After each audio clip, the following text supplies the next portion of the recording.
Ester Estévez nace en Verín en 1997. Licénciase en xornalismo e fai as súas prácticas na Radio Galega e aquí, en Nós Televisión. O seu lanzamento profesional é na Televisión de Galicia.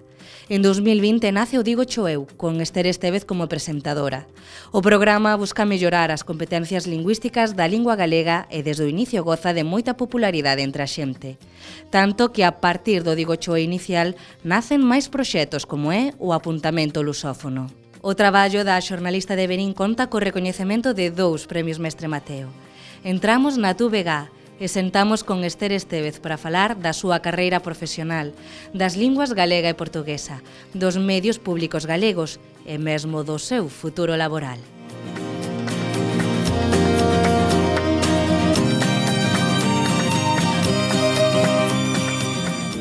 O meu vínculo co galego pois é dende sempre, non podo dicir un momento exacto no que eu coñecese o galego porque teño sorte de ser de Verín, que é unha zona na que, aínda que, bueno, pois tamén foi medrando o número de castelán falantes, estivo sempre presente o galego, e entón pois dende sempre escoitei galego, a miña familia, meus avós, os meus pais, todo o mundo que me rodeaba falaba galego, así que pois tiven esa sorte de mamalo. Sí que é verdade que no cole os nenos, os meus compañeros falaban castelán, entón eu cando iba ao cole falaba castelán. Andaba así cambiando, pois por influencia e demais, que agora vexo e digo, eu son a parvada e tamén é algo que me gusta inculcarlle aos coles os quimos de, se tú te sintes máis cómodo nunha lingua, tanto no galego como no castelán, quero dicir, podemos entender perfectamente se fulanito fala castelán e fulanito fala galego, non hai ningún problema. Logo no instituto había máis compañeros e compañeiras que falaban galego, entón empecé a falar máis galego, mesturaba e tal, e co paso do tempo dime conta de que podía falar galego perfectamente, que é a lingua, controlo as dúas, non teño problema en falar castelán, pero que se eu estou máis cómoda falando galego, que non hai ningún tipo de problema para comunicarnos, e foi así un pouco, sempre estive rodeada de galego, e fun así mesturando, e a día de hoxe a miña lingua principal é o galego. Sempre penso que sou un pouco privilexiada pola miña zona, pola miña variedade dialectal, porque normalmente a xente doita dicirme que teño un galego bonito. Que non sempre pasa, porque moita xente así hater, pois por exemplo cajeada ou co seseo, dicen que soy moi bruto, que é super bonito todo, pero haberá xente que non lle gusta, ou xa de por si non lle gusta o galego, e cree que hai acentos máis bonitos que outros, ou que hai variedades dialectais máis bonitas que outras.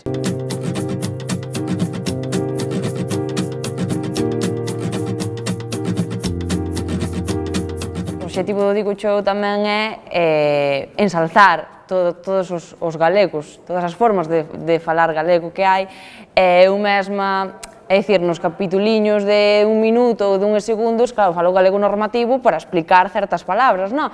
Pero que logo nos directos, en calquera situación, sempre falo máis a miña maneira. Claro, o guai é evitar os castelanismos, non? Pero logo que todos os galegos son igual de bonitos e unha cousa non quita a outra. Que nós expliquemos no Digo Cho Eu o galego normativo non quita que eu siga aí pelexando por manter os trazos.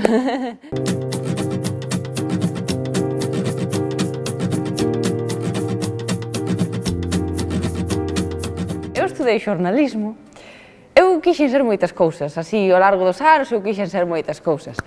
E non me decantaba así por nada, e case sempre digo que case hasta bacharelato case non decidín o que quería, tú imagina. O que sempre tuve en claro é que me encantaba escribir, entón, polo que finalmente decidín facer xornalismo foi por iso, o sea, únicamente porque me gustaba escribir. Eu, o contacto que podía ter co xornalismo era que me gustaba escribir e xa, o sea, eu non facía nin vídeos, nin nada, non sabía se me podía gustar ou non. Entón, entrei un pouco, sempre digo, un pouco de rebote. Así como vexo que moitos compañeros meus tiñan vocación dende pequeniños e vin que conseguiron o que querían e iso é precioso, eu non tiña esa vocación dende sempre, eu como que fui medrando, eu fui me enamorando da profesión aos poucos. Entrei na carreira un pouco, bueno, a ver que pasa, e cando puiden facer as primeiras prácticas que foron na Radio Galega, dixen, pois isto está guai. Logo fixen outras en Nós Televisión, que tamén dixen, que guai. E así, probando un pouco, tamén estuvera de voluntaria nun festival de curtas en Verín, tamén probar a facer un pouco de falar a cámara e tal, e ese foi o primeiro contacto que tuve así co mundo profesional, e dixen, ai, pois gústame.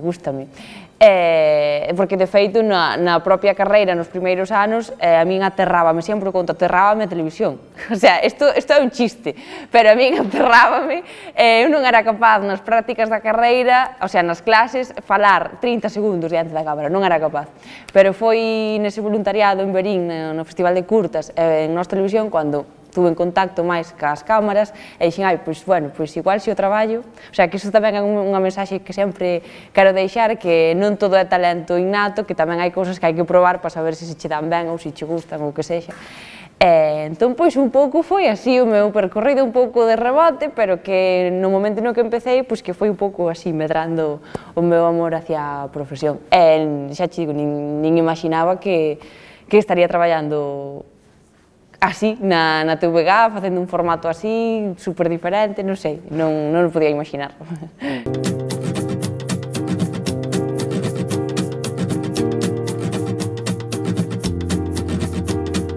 Pois o digo xo eu en base, cando naceu, o que se mantén 3 anos despois, que xa comezamos no 2020, o sea, que xa pasou un tempo tamén, en base é aprender todos galego, eu a primeira, porque claro, tamén teño o San Benito de que a xente pensa que eu sei todo, e tampouco é así, eu mesmo aprendo, sabes?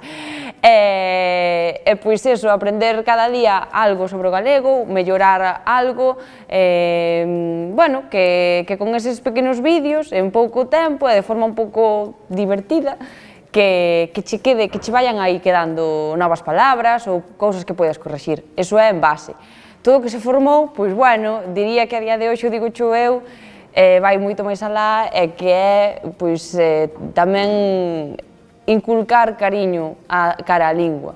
E, sobre todo, para esa xente que igual non se criou nese cariño. Non por mal, senón porque non tuvo a sorte que eu tiven de medrar nun ambiente galego falante, entón, pois, vemos que, sobre todo, con rapaces e nenos e demais, pois, que está aí salindo algo que non sabíamos que podía existir neles. Creo que, bueno, polo menos eu, a nivel personal, creo que hoxe o digo xo eu é inculcar cariño cara á lingua.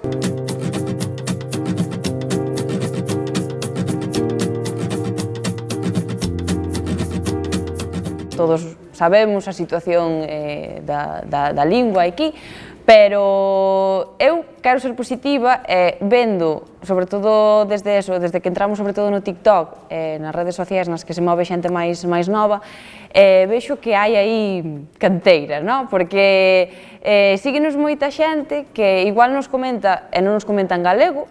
E xa falo de xente en Galicia, porque tamén nos comenta de xente de fora, que iso xa é outro tema, que é unha loucura tamén, pero a xente de Galicia pode haber nenos e nenas que nos comentan en castelán, pero a min o feito de que me escriban, me encanta tu acento, me encantan tus vídeos, digo, é que aí hai algo que está chegando a eles, e o feito de que se paren no vídeo, de que nos sigan, e de que se paren a comentar cousas guais, digo, seguramente, pois, nalgún momento, igual en parte, grazas ao digo xo eu, este neno ou esta nena empeza a falar galego, e iso é maravilloso. Cando comezamos o proxecto, xa digo, non imaginábamos nada disto, pero tamén a nós mesmos, o equipo, nos serviu para abrir os ollos, porque, bueno, eu mesma, eu decía, vale, abrimos un TikTok, pero TikTok para xente de Galicia. Quero dicir, quen nos vai querer ver fora? Vamos, abrimos os ollos totalmente porque vimos que nos segue xente, xa non só da parte lusófona, en plan de Portugal, de Brasil, temos mogollón de comentarios, mogollón de seguidores, pero eu que sei, de cualquera parte de España que se paran e dicen, ai, pois eu teño familia e recórdasme a un avó ou a un tío, ou non teño nin idea non tiña nin idea desta lingua, pero gustame o que faz, faime gracia, o sea, cousas que eu non podía chegar a imaginar, que nos viran fora de Galicia, e non só eso, sino que nos vexan con bons ollos, que nós mesmos temos prexuizos de, pois, isto non interesa ou tal, para nada, é maravilloso tamén.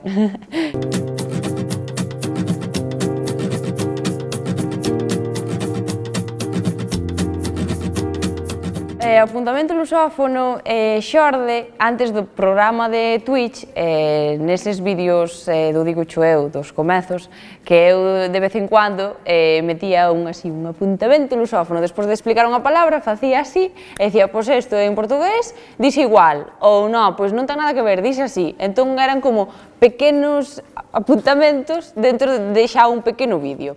O que pasa é que consideramos no equipo, sobre todo Carlos Amado, que é o director, que non era suficiente facer eses apuntamentos de vez en cando, que podíamos ir máis alá. Naceu a canle de Twitch da CRTVG e contactamos con Rodrigo Paganelli, que é maravilloso. Tuvemos moitísima sorte con el tamén, porque a verdade é que, bueno, empezamos a facer directos co obxectivo de que el me ensinara cousas sobre Portugal, non só sobre a lingua, sino tamén sobre a cultura, e eu a el. Acabamos aprendendo, pois, como se estuvéramos tomando algo, porque ao final as linguas aprendense así, entón, realmente sempre dicimos que enganchamos nas silvas, que non seguimos así os temas que temos preparados, porque el contame o que fixo esta semana, eu conto ya el, poñemos puntos en común de, pois nós aquí tamén facemos así, ou dicimos isto así, ou non ten nada que ver. Salen falsos amigos, que dai tamén fixemos unha canción xuntos, dos falsos amigos entre o galego e o portugués. Entón, pois foi un pouco así como naceu, pouquiño a pouco, e realmente chegamos a facer eses directos casi, sempre con unha previa preparación e uns temas pactados, pero que moitas veces salen temas que non tiñamos nin idea que ian salir, porque ao final as linguas como se aprenden é así, pois como se eu fora a Lisboa, estuvera con el todos os días e falando e así, entón pois así xurdiu. En cuanto á relación entre linguas, sí que é verdade que sempre temos que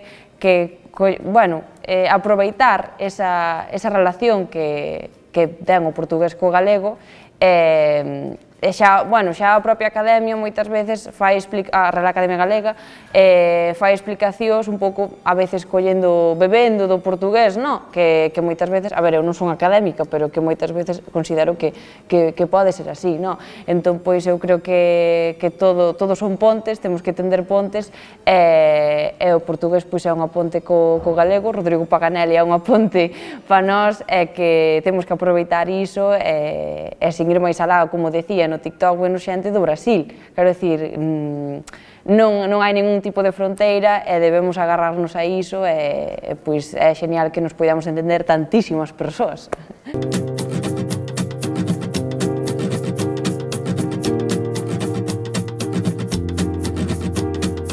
Que é verdade que eu nunca pensei que podía aprender tanto sobre o galego, porque xa digo que todos os días aprendo algo. A xente sigue pensando 3 anos despois que eu son profesora ou que son lingüista, fartareime explicar que non son, que temos a Rocío, que é a nosa maravillosa lingüista, que é a que de verdad fai os cimentos do Digo eu.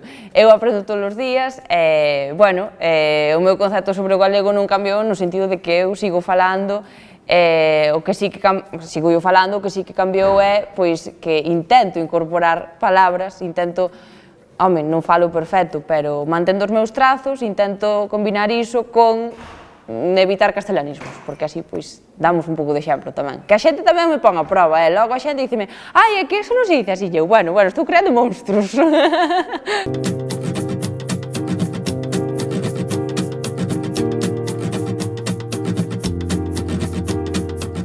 O feito de que me coñecera a xente chegou moi rápido, porque creo que o Digo eu enseguida, empezou a compartirse en redes e a xente foi no coñecendo xa os primeiros meses bastante rápido. O que pasa é que chegou a pandemia, porque o Digo eu naceu en xaneiro de 2020 e en marzo todos pa casa. Entón, claro, é como que eu seguín grabando igual, podía notar esa repercusión a nivel de cifras, quizáis, nas redes sociais, xente que cada vez seguía máis a conta, os vídeos e demais, pero eu estaba na miña casa tan tranquilamente e eu non era consciente de nada. Claro, logo saímos, pero saímos con máscara. Entón, realmente, cando comecei a notar, foi case, pois, agora que fai uns meses que xa por fin quitamos as máscaras, xa hai máis ocio, entón eu noto máis porque sí que noto que claro, que agora me para máis xente. Sí que xa me paraban no propio comezo, pero era eso de que ca máscara pois pasaba máis desapercibida. digamos que agora estou notando máis tamén o mogollón diso. Veu raro por a pandemia, pero foi cómodo, é dicir, eu super contenta de que a xente coñeza o Digucho eu, e claro, pois que, por suposto, claro, unha cousa leva a outra, entón teñenme conocer a min, pero eu moi contenta, e a xente sempre é moi riquiña, non tuve ningún así encontro raro, nin nada, sempre todos moi respetuosos, así que, pois, genial. De feito, cando alguén me ven falar é como, non como unha presentadora famosa, non? É como, guau, tú eres, sabes, a do galego. É como, hai un factor de respeto. Eu creo que máis ou menos iso é o máis común.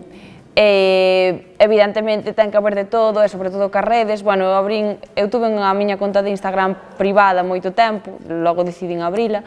Entón, agora vexo que, bueno, pois, que moita xente igual non me segue por o que eu fago, sino, pois, ai, porque mira que guapa, e non sei que, pero é unha minoría, tampouco quero, é dicir, ao final dar a cara sempre vai ter iso, non?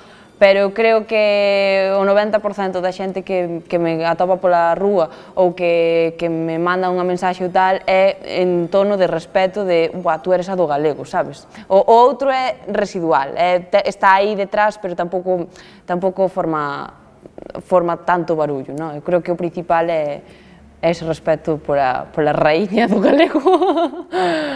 Entón é guai.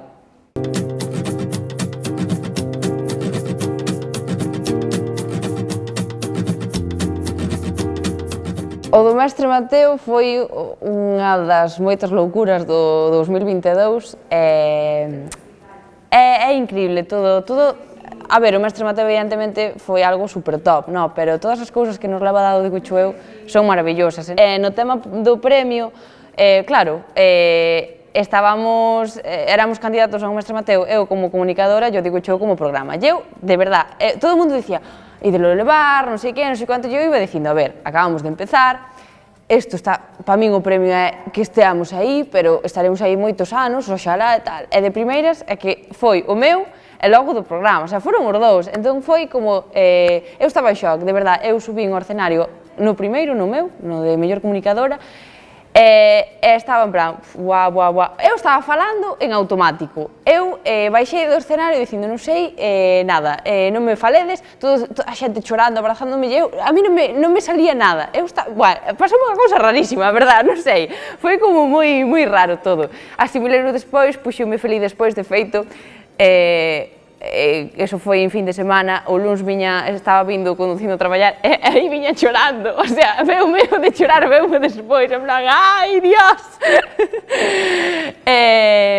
Pois, xa digo, foi como un recoñecemento que agradeceremos de por vida, tanto eu, porque son moi nova, e hai moita xente moi top no audiovisual galego, para que veña eu e así leve o mestre Mateo, entón é como estarei eternamente agradecida a ese recoñecemento por o programa igual. O equipo estamos encantadísimos. Pero xa digo que o mestre Mateo non é a única alegría que levamos, que calquera pequena cousa ou outros premios que nos deron que non son tan grandes, tan mediáticos, que fan que nos dannos enerxía.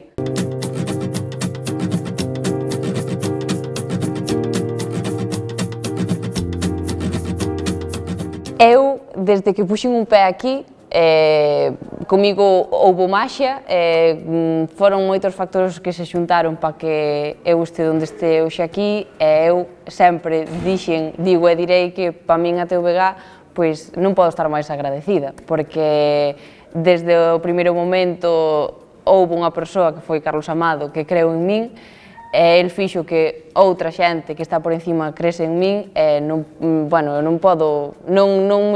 teño anos por diante para agradecer todo o que levan feito por min e as oportunidades que me deron. Nese sentido, eu estou contentísima.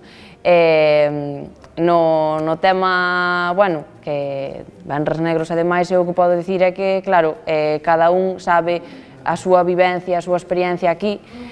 A miña é maravillosa ata o día de hoxe, entón eu non podo, comprendo o que din moitos compañeros e compañeiras, pero eu estou nun momento que eu non podo dicir, en cuanto ao meu traballo, en cuanto ao meu día a día, o meu deber aquí e demais, é todo genial, así que eu non podo dicir nada máis que agradecerlle a TVG toda esta oportunidade.